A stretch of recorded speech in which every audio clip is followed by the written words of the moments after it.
नमस्कार, ABP news में आपका स्वागत है। 2024 तैयारी शुरू के साथ हाजिर हूं मैं रुमाना इसार खान। बीजेपी महाराष्ट्र में 3 साल के भीतर ही सत्ता में वापसी का हसीन ख्वाब देख रही है। 2019 साल याद होगा आपको, जब महाराष्ट्र में विधानसभा चुनाव हुए थे और उन चुनाव में सबसे बड़ी पार्टी बनकर उभरी थी बीजेपी, लेकिन शिवसेना के अड़ जाने की वजह से उसका खेल खराब हो गया और फिर ऐसा सियासी गठबंधन महाराष्ट्र के सियासी आसमान पर उभरा जिसकी कल्पना भी तब कोई नहीं कर सकता था। लेकिन इस बार बीजेपी अब चूकना नहीं चाहती। बीजेपी की तरफ से सरकार बनाने के संकेत मिलने लगे। तो अब सवाल ये, क्या महाराष्ट्र में बीजेपी रिटर्न्स का काउंटडाउन शुरू हो चुका है? रिपोर्ट देखिए जरा पहले।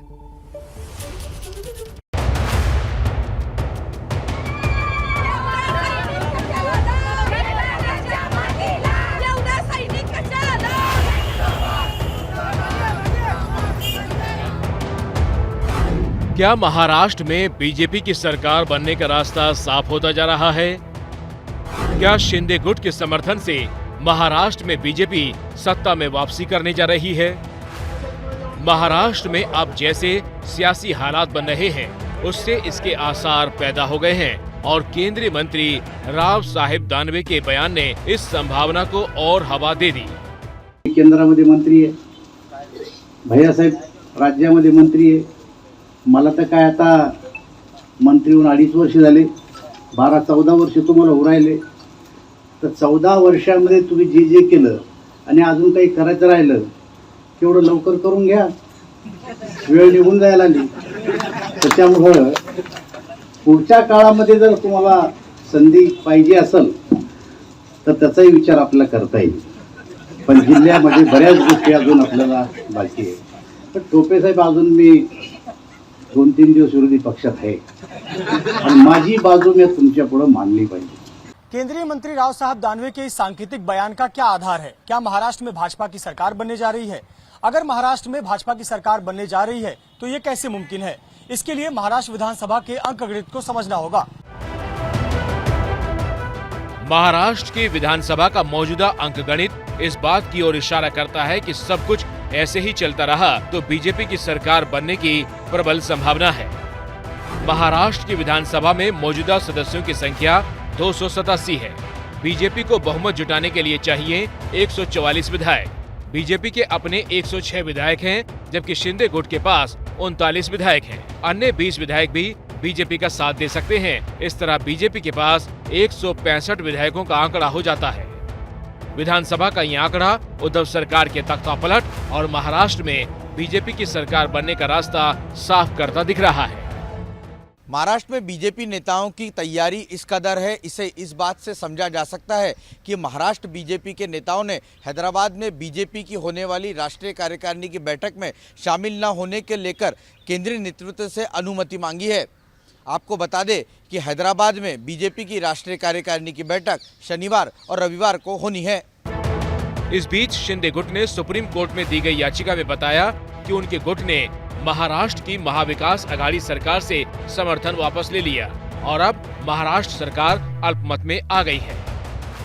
पिटीशन के माध्यम से जो है 38 एमएलएज ने समर्थन पीछे लिया है। अभी देखते हैं, आज सुप्रीम कोर्ट की लड़ाई है, न्यायिक लड़ाई है। न्यायिक लड़ाई जो है उसको कितना टाइम लगता है। हम तुम्हारे साथ हैं। संख्या के लिहाज से उद्धव सरकार की मौजूदा स्थिति कमजोर पड़ती देखकर शिवसेना का बागी गुट भी हावी है। दोनों गुट एक दूसरे के खिलाफ तलवारें ताने हुए हैं। आज महाराष्ट्र में दोनों खेमे ने एक दूसरे के खिलाफ शक्ति प्रदर्शन किया। कोल्हापुर में शिवसेना कार्यकर्ताओं ने बागी गुट के खिलाफ प्रदर्शन किया तो ठाणे में एकनाथ शिंदे के समर्थकों ने उद्धव सरकार के खिलाफ हल्ला बोला। हालात तल्ख होते देखकर ठाणे में एकनाथ शिंदे के घर के बाहर सुरक्षा बंदोबस्त भी बढ़ाए गए हैं। इस बीच शिवसेना प्रवक्ता संजय राउत ने बागियों को नई चुनौती दी है।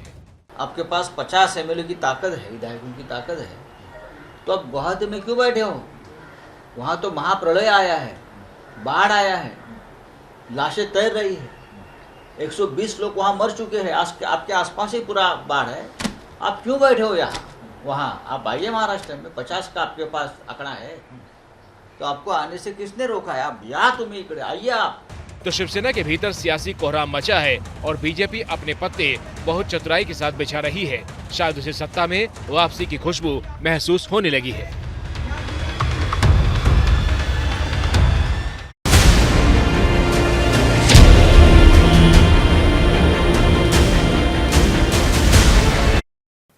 तो महाराष्ट्र के महासंकट के बारे में आंकड़ों के लिहाज से आपको बता देते हैं किस तरीके से अब जबकि सुप्रीम कोर्ट का एक आदेश आ गया है, पलड़ा जो है वो और भारी होता हुआ एकनाथ शिंदे गुट का नजर आ रहा है और उद्धव ठाकरे का जो खेमा है वो और ज्यादा कमजोर पड़ता हुआ नजर आ रहा है। ये नंबर्स अब यहां पर खुलते चले जाएंगे और तब आप तस्वीर महाराष्ट्र की सियासत की बेहतर तरीके से समझ पाएंगे। इस वक्त कुल स्ट्रेंथ जो है विधानसभा की वो 287 है, मतलब जो जादुई आंकड़ा जिसे बहुमत का आंकड़ा कहते हैं वो 144, लेकिन शिवसेना का आंकड़ा महज 16 पर आकर अटक गया है। ये वो जो उद्धव के समर्थक हैं। वहीं महाविकास अघाड़ी सरकार में शामिल एनसीपी का आंकड़ा 53 का है और कांग्रेस के विधायक इस सरकार में कुल 44 हैं। ऐसे में इस तरफ मतलब उद्धव सरकार के साथ कुल कितने विधायक हैं, यह आंकड़ा 113 पर आ रहा है, जो बहुमत 144 का आंकड़ा उससे बहुत कम। और दूसरी तरफ आप देख लीजिए बागियों का पलड़ा किस तरीके से भारी होता हुआ नजर आ रहा है। अगर बात की जाए तो बीजेपी के अपने दम पर 106 विधायक हैं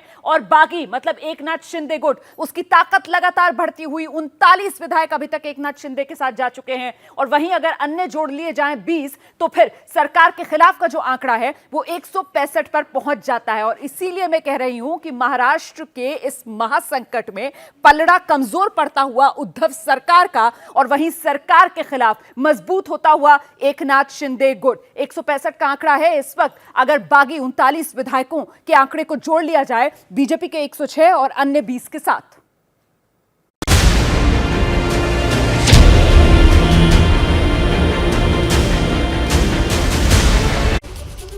तो साफ तौर पर आंकड़े ये बता रहे हैं कि ये बीजेपी रिटर्न्स का काउंटडाउन शुरू हो चुका है। और इस सबके बीच उद्धव ठाकरे गुट को एक और बड़ा झटका लगा है। आपको जानकारी दे देती हूं, परभणी के विधायक शिवसेना के राहुल पाटिल ये भी गुवाहाटी में शिंदे गुट को ज्वाइन करेंगे। बड़ी खबर सामने आ रही है, परभणी के विधायक राहुल पाटिल भी गुवाहाटी में शिंदे गुट को ज्वाइन करेंगे। सीधे आपको लेकर चलते हैं, सूरज ओझा हमारे सहयोगी इस वक्त गुवाहाटी से पल पल का अपडेट हम तक पहुंचा रहे हैं। मतलब सूरज, अभी तक जो बागी शिवसेना के विधायक एकनाथ गुट में शामिल थे 39 से 40 होने वाले हैं।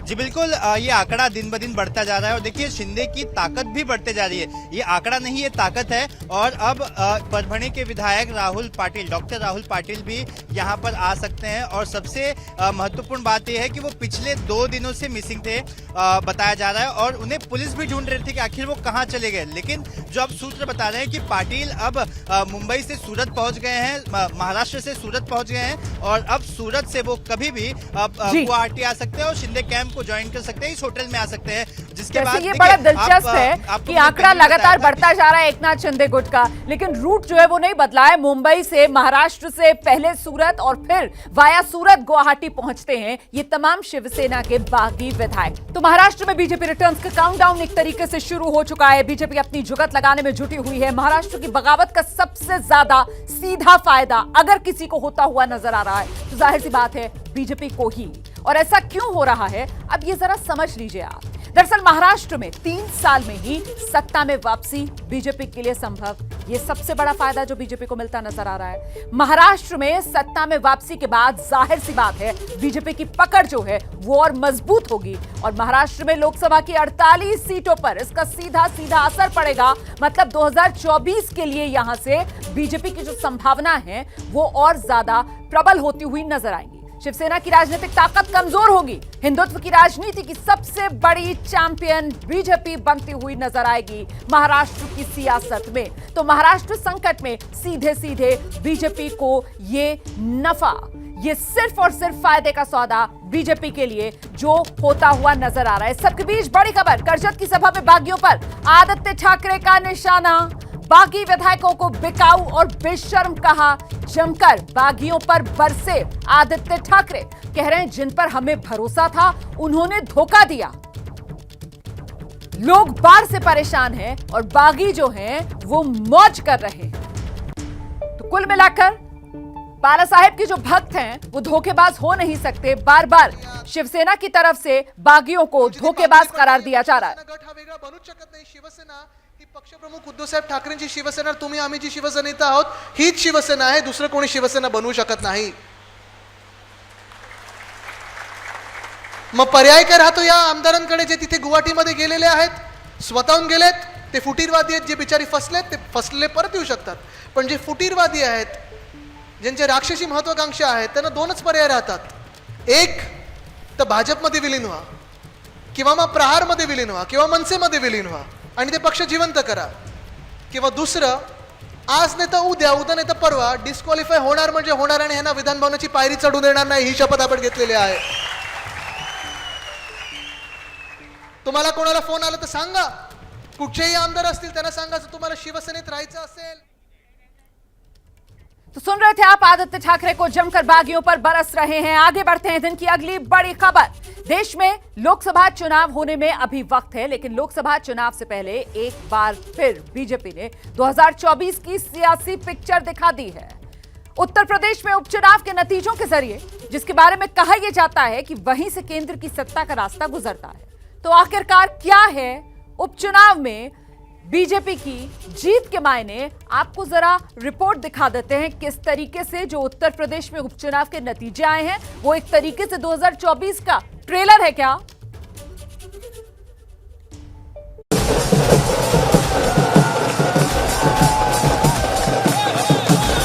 ये अब बीजेपी का गढ़ हो गया, ये भारतीय जनता पार्टी का गढ़ हो गया. जनता ने बता दिया है.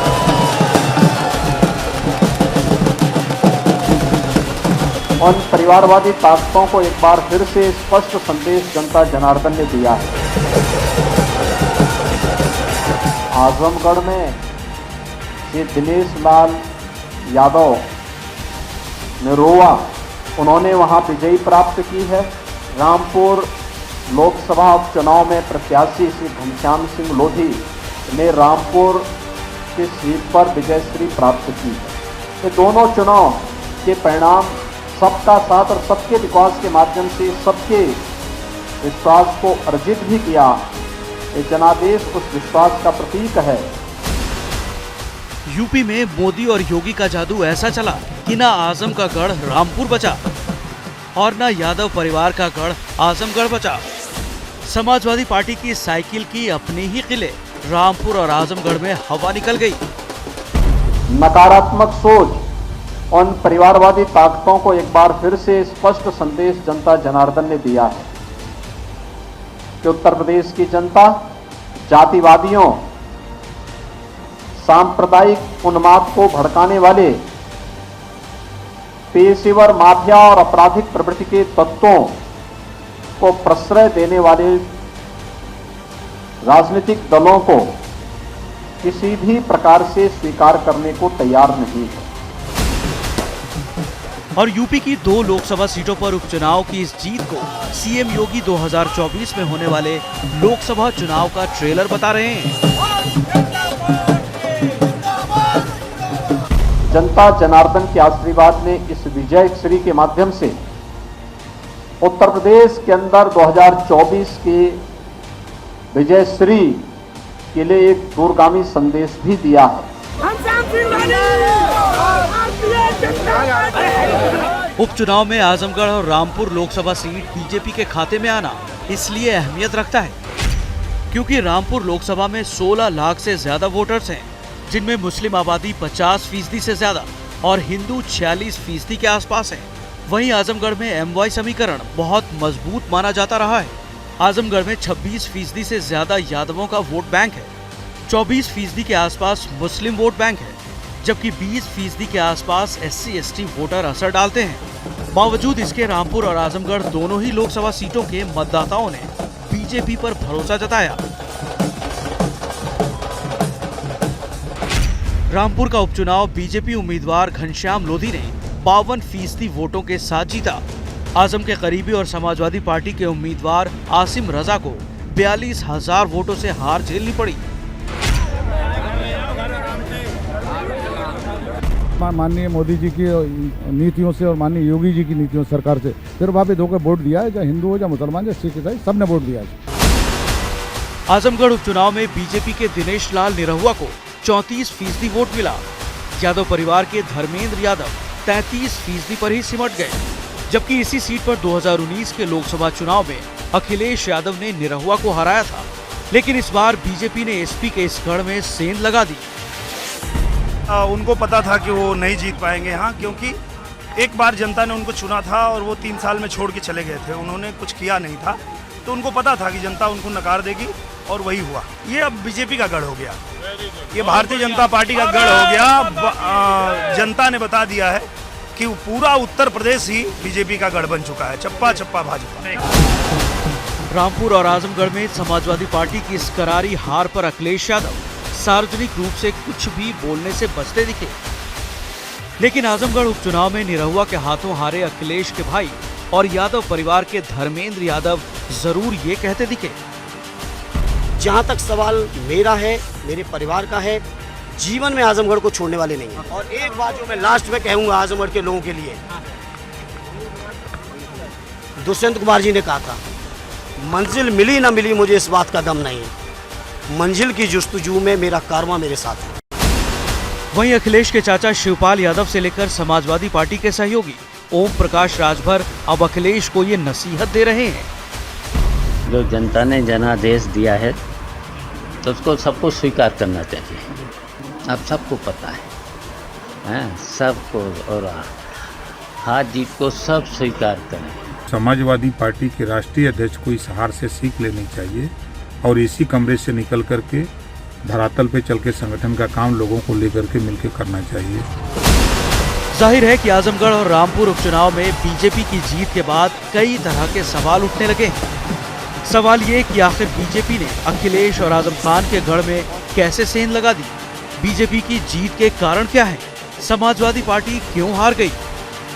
और इन सवालों के जवाब तलाशने पर 5 बड़ी बातें निकलकर सामने आती हैं। पहली, बीजेपी के जमीनी प्रचार की वजह से जातीय समीकरण सफल रहा।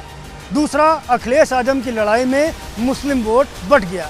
तीसरी वजह, अखिलेश की उपचुनाव प्रचार से दूरी, अखिलेश ने एक दिन भी रामपुर और आजमगढ़ में प्रचार नहीं किया। चौथी वजह, योगी और उनकी नीतियों पर जनता का बढ़ता भरोसा। और पांचवी वजह है, जानकारों के मुताबिक कम वोटिंग का असर भी नतीजे में देखने को मिला है। और अब जब यूपी की रामपुर और आजमगढ़ लोकसभा सीट बीजेपी ने जीत ली है, तो इस जीत को बीजेपी 2024 के ट्रेलर के तौर पर देख रही है। 2024 में भारतीय जनता पार्टी उत्तर प्रदेश के अंदर प्रचंड बहुमत के साथ उत्तर प्रदेश के अंदर 80 लोकसभा सीटों में से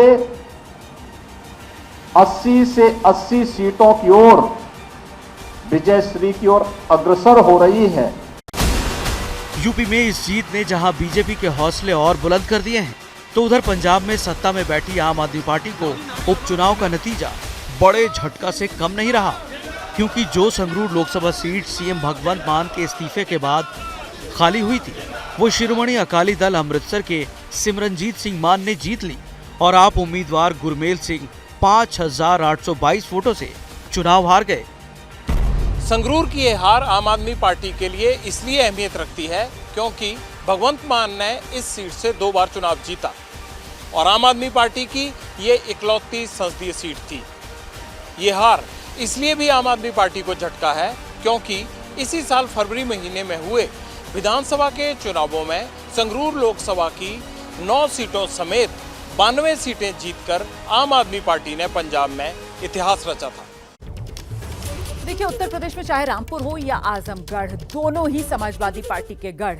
किला समाजवादी पार्टी का ध्वस्त, दोनों जगह कमल खिला। और ऐसे में सवाल ये कि क्या यूपी में उपचुनाव के ये नतीजे 2024 का ट्रेलर हैं? ये बड़ा सवाल है। और जवाब देख लीजिए सी वोटर के सर्वे में जो सामने निकल कर आ रहा है। 65% कह रहे हैं हाँ बिल्कुल ये ट्रेलर है और 35% ना में जवाब दे रहे हैं। तो फिलहाल 2024 तैयारी शुरू में मुझे इजाजत दीजिए।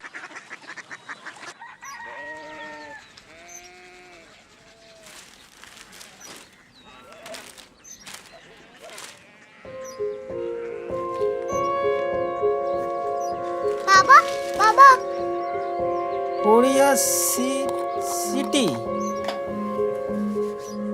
जानिए ना,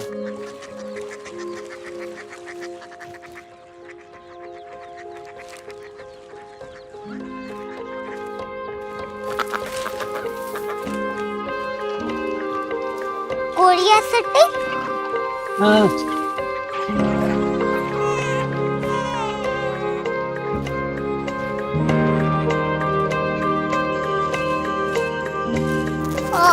क्यूरियोसिटी कहाँ पे है? शहर अंग्रेजी लगे हैं।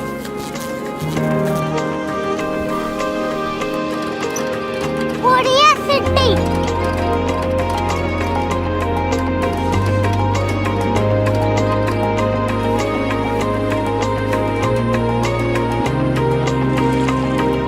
वो बहुत दूर है।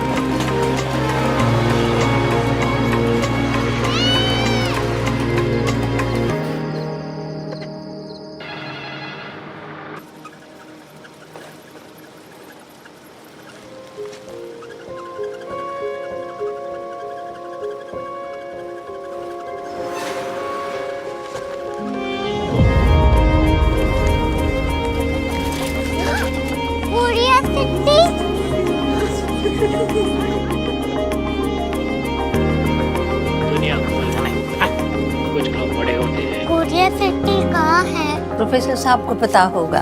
हो, ये छोटा वाला ग्लोब लगता है और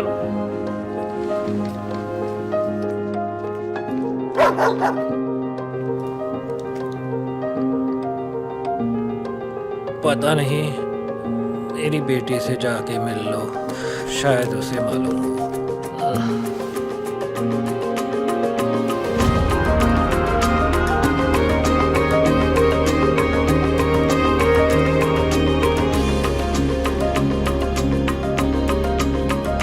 हाय,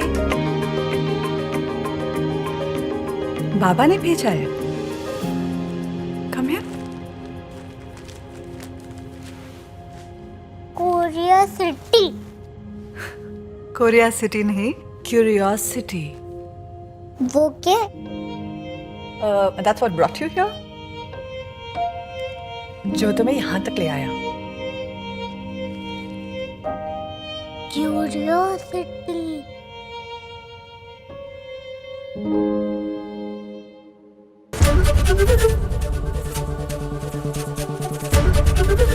एबीपी न्यूज आपको रखे आगे।